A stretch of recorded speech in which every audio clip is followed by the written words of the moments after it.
Hello, and welcome to yet another edition of Hodges and Sully on Science. I'm Mr. Hodges. And I'm Mr. Sullivan.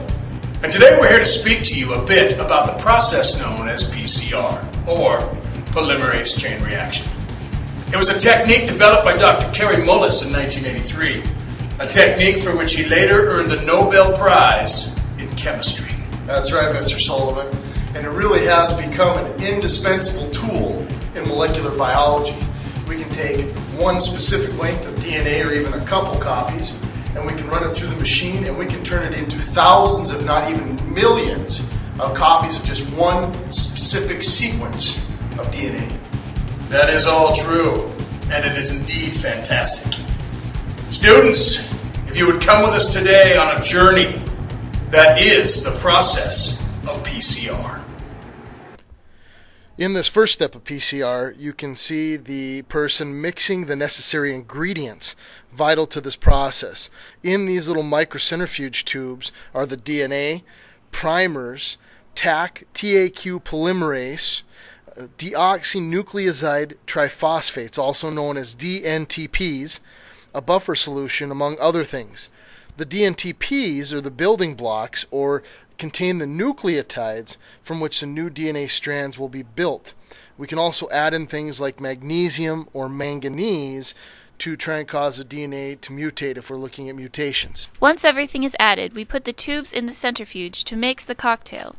We then set the centrifuge at approximately 10,000 RPM for 10 to 30 seconds, and then remove the tubes.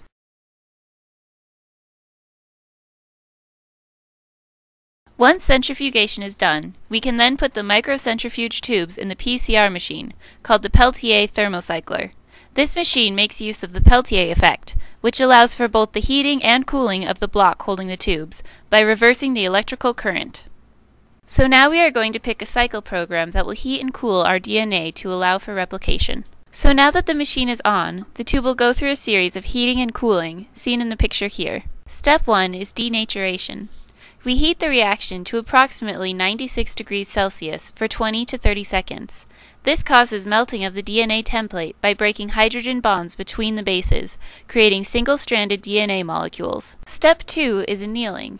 The reaction temperature is brought down to 50 to 65 degrees Celsius for 20 to 40 seconds, allowing the attachment of primers to single DNA strands.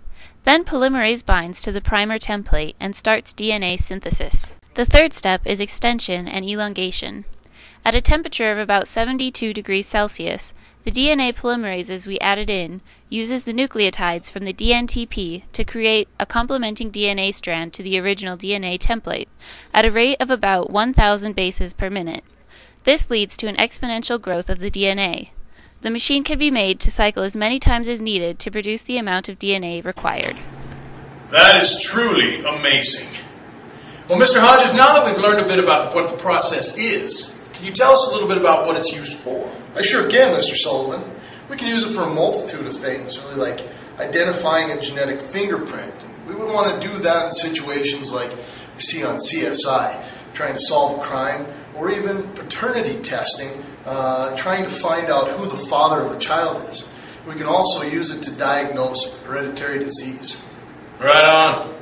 Well, here at the McLaughlin Research Institute, they also use PCR every day. And what are some of the things that they use it for? We use PCR in the lab so that we can transfect bacteria. I use PCR in the lab for cloning genes. I use PCR in the lab for genotyping. I do PCR because I love it. Wow! That PCR is really something. It sure is. And that concludes yet another edition of Hodges and Sully on Science. I'm Mr. Hodges. And I'm Mr. Sullivan. Thanks for watching.